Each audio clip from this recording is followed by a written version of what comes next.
जब मैंने अपने पीजी कॉलेज में एडमिशन लिया तब for the first time in my life I saw this abundance called women. इतनी सारी लड़कियां एक साथ देखकर मेरा तो दिमाग ही खराब हो गया।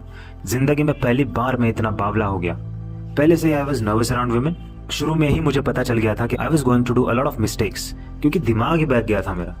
अब मैं अखंड हुतियापा करने वाला हूँ ये मुझे समझ में आ गया था। और उसी में भाई मेरा एक लड़की के ऊपर दिल आ गया। वो लड़की मुझको इतनी पसंद थी, खुदा की कसम, कि मैं उसे इम्प्रेस करने के लिए हमेशा क्लास में कुछ ना कुछ ऊटपटांग हरकतें करता था। क्लास के बीच में से ही बोलता था, सवाल पूछता था, जवाब देता, just to impress that one single girl. और मुझे ऐसा लगता था कि क्लास में आंसर देने से या अपने आप को स्मार्ट पोर्ट्रे करने से वो पट जाएगी, because I was mildly in love with her. So this was the classic case of being one sided आशिक। और मैं कॉलेज में जब जाता था तो उसे देखकर मुझे एक अजीब सी सरसराहट होती थी, पता नहीं क्यों, लेकिन उसे देखकर मेरे बदन में बिजली सी चमकने लगती थी। पता नहीं ऐसा क्या था उसमें जो उसे देखते ही मेरी सांसें थम जाती थी, पता नहीं, लेकिन कुछ तो ऐसा रूहानी रिश्ता था जो मुझे उसकी तरफ खींचता था। मुझे ये भी डर था कि if she becomes my friend, then I would get distracted from my goals. I would get diverted. So there was also a part of me that wanted to ignore her, run away from her. So एक conflict सा generate हुआ था, and that's why I started behaving weirdly. Because there was a constant tussle between my mind and heart. My mind was constantly warning against her, and the heart wanted to hug her. And I just couldn't understand what was happening to me. ऊपर से कुछ dating videos में देख रहा था YouTube पर, जिसमें ये बताया जा रहा था कि be mysterious in front of a girl, make her chase you, act weird in front of her, confuse her, be unpredictable। तो उसके अराउंड मैं और ही क्रेजीली बिहेव करने लगा। तो मैं हर दिन बेचैन सा रहता था कि आज मुझे उसके साथ बात करनी है, कल मुझे उसके साथ बात करनी थी। यही ख्याल दिमाग में घूमते रहते थे। मैं उसके साथ बात करने जाता और अगले ही पल मैं अपने आप को रोक लेता, पर कुछ तो था जो मुझे उससे बात करने से रोकता था। शायद यूनिवर्स से ये सिग्नल होगा कि just stay away from this girl, this is not the right type of girl for you. क्योंकि बस इतने से में ही उस लड़की की वजह से मेरा पीस ऑफ माइंड चला गया था। तो सोचो, अगर उसे मैं अपना बना लेता तो मेरे दिमाग की तो धज्जियां उड़ जाती। मैंने इस लड़की के चक्कर में क्लास में अपनी पूरी इज्जत गवा दी, अपनी डिग्निटी को खो दिया, अपनी सेल्फ रिस्पेक्ट गवा बैठ, सिर्फ उस एक लौंडिया के चक्कर में। मतलब क्यों ही मैं इतना कर रहा था भाई, मैं ऐसा आखिर क्यों कर रहा था? दैट लड़की was not even worth pursuing. सिर्फ उसके मुखड़े को देखकर मुझे ऐसा लगता था कि she was the best. Best वैस्ट कुछ नहीं था भाई। I was the one who was under the scarcity mindset. और मुझे लगता था कि वो काफी अच्छी होगी, दिलदार होगी, ट्रेडिशनल होगी, लेकिन उसके रंग देख के तो मेरा दिल ही बैठ गया। और तभी मुझे समझ में आ गया कि she is not the one. मुझे ये समझ नहीं आ रहा था कि उसे देखकर मैं इतना वियर्ड क्यों बिहेव करता था। उसको मैं अजीब तरीके से अप्रोच करता था, यूट्यूब वीडियोस के एडवाइसेस देख के उसको कंफ्यूज करने की कोशिश करता था। पता नहीं, एक अजीब सा कॉन्फ्लिक्ट चल रहा था माइंड में उसे देखकर। कभी कभी मैं उसे देखकर डिप्रेस भी हो जाता।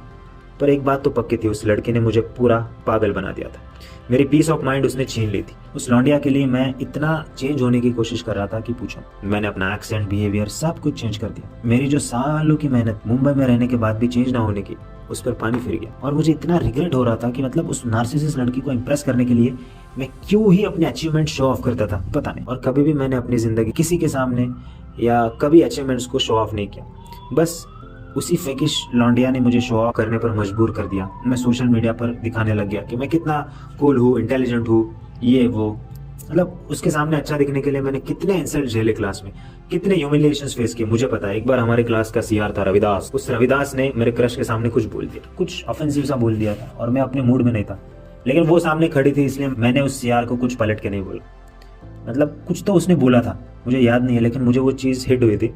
लेकिन मैंने उस लड़की की वजह से उसे कुछ नहीं बोला, क्योंकि मैं उसके सामने अच्छा था। वरना इस मुंबई महाराष्ट्र में किसी की हिम्मत नहीं है कि मेरी आंखों में आंखें डालकर बात कर। मैं चमड़ी उधेड़ के रख देता हूँ, इतना जालिम आदमी हूँ मैं। उस दिन ना मैंने रविदास की मुंडी कचका दी थी, तो मैं भी नहीं था कोई।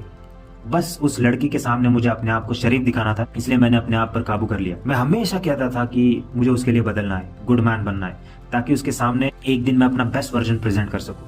मतलब मैं कितना पैथेटिक था यार। मैं जब उन दिनों की याद करता हूँ तो मुझे अपने आप पर घिन आती है, कितना मैं सिंप था। मतलब ऐसे ऐसे सेंटेंस बोल रहा था मैं उसके सामने, उसको इम्प्रेस करने के लिए कि माय फादर इज लैंडलॉर्ड, ये वो फलाना ढिमकाना, मतलब I won't fall from my guess. मतलब ये फेमिनाइन सेंटेंसेस है। मतलब काश मुझे मेरे अंदर थोड़ी सी मैस्कुलिनिटी की भनक होती मेरे अंदर उस दौरान, लेकिन पता नहीं क्या, I just fell into a feminine frame. मैं बस I just couldn't pull it off. और उसे देखकर मैं अक्सर बेकाबू हो जाता था। जब वो क्लास में मेरे सामने बैठती थी और जुल्फों के साथ खेलती थी, तब मैं तो पागल ही हो। जब वो क्लास में नहीं आती थी तो उसके एब्सेंस में मैं एकदम बिंदास, अनफिल्टर्ड और मुफट हो जाता था। पर वो जब क्लास को आती तो मैं फिर से पागल और कॉन्शियस बन जाता। मेरे अंदर छुपा हुआ आशिक बाहर आ जाता। ना मेरा अपनी हरकतों पे काबू रहता, ना जज्बातों पर। उसके सामने अलग अलग चेहरे दिखाकर उसे कंफ्यूज करना चाहता था, ताकि उसे कंफ्यूज करके उस नजरों में मिस्टीरियस गाय बन सकूं। इसी मकसद से मैं उसे वियर्ड वाइब देता था, ताकि उसके इमोशंस को मैं हिट कर पाऊं। कम्युनिकेशन का मेजर इशू होने के बावजूद मैं अपने कंफर्ट जोन से बाहर कूद कूद कर लोगों से बात करता था, ताकि लोगों में मेरी अच्छी छवि बने और फिर मैं उसे इम्प्रेस कर सकूं। सिर्फ उसके दिल में जगह बनाने के लिए मैं अपना सोशल प्रूफ बिल्ड कर रहा था। वैसे बाकी लोगों से मुझे कुछ लेना देना तो नहीं था, मैं तो सिर्फ उसी के लिए क्लास में आता था, लेकिन उसे इम्प्रेस करने के लिए मैं बाकी लोगों से बात करना था, ताकि अपना सोशल प्रूफ बिल्ड कर सकूं। उसके मुखड़े का दर्शन करना मेरा मकसद। और मुझे ये बात तब समझ ही नहीं आई थी कि मैं इतना वियर्ड, अलग और हुतियापंती से भरपूर क्यों बिहेव कर रहा हूँ। जैसे कोर्स खत्म हो रहा था तब मुझे धीरे धीरे रियलाइज हो रहा था कि उसका दिल जीतने के लिए मैं अलग बनने की कोशिश कर रहा था, लेकिन अलग बनने के चक्कर में मैंने अपनी सारी इज्जत गंवाई। उसकी वजह से मेरा कॉन्फिडेंस कम हो चुका था, मैं लो वैल्यू बन चुका था, मेरे आत्मबल पर प्रहार हो चुका था, एक बेबस और लाचार प्राणी बना था। मैं फ्रस्ट्रेटेड और डिप्रेस था। मुझे समझ ही नहीं रहा था कि ये लड़की क्यों ही आई मेरी जिंदगी में, विशैली नागिन बन के। Maybe it was that she was sent by the god, the universe, to teach me a life lesson and develop me into a man.